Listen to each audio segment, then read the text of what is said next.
हरियाणामध्ये एक धक्कादायक प्रकरण घडलं आहे। हरियाणामध्ये एका खोलीत 8 मुलं आणि 4 मुली राहत होत्या। त्या रूमवर पोलिसांनी छापा टाकला आणि तिथलं दृश्य पाहून त्यांनाही धक्का बसला। काय आहे प्रकरण ते पाहण्यापूर्वी चॅनलला सबस्क्राइब करायला विसरू नका। पोलिसांनी सेक्टर 18 येथील एका घरावर छापा टाकला।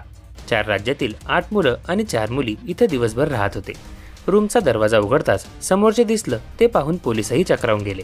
घटनास्थळावरून 4 मुलींसह 11 जणांना पोलिसांनी अटक केली।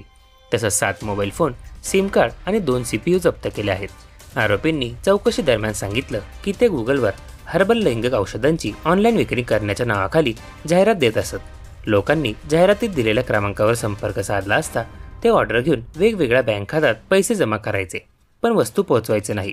इतकंच नाही तर ते QR कोड, UPI ID द्वारे GST charge, packing charge, courier चार्जच्या नावाखाली ग्राहकांकडून पैसे घेत असत। आरोपी हर्बल लैंगिक औषध बेकायदेशीरपणे विकण्यासाठी फोनवर बोलत असल्याचं पोलिसांना आढळून आलं।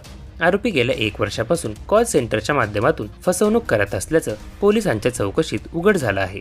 आरोपींनी 15,000 रुपये पगार आणि फसवणूक करून मिळवलेल्या रकमेपैकी 5% रक्कमही प्रोत्साहन कक्षात देण्यात आली। गुरुग्राम पोलिसांनी हर्बल औषधांची विक्री करण्याच्या नावाखाली फसवणूक करणाऱ्या या कॉल सेंटरचा पर्दाफाश केला आहे। पोलिसांनी या सर्व आरोपींविरुद्ध बंदवी कलम 420 आणि 120B अंतर्गत गुन्हा दाखल केला आहे।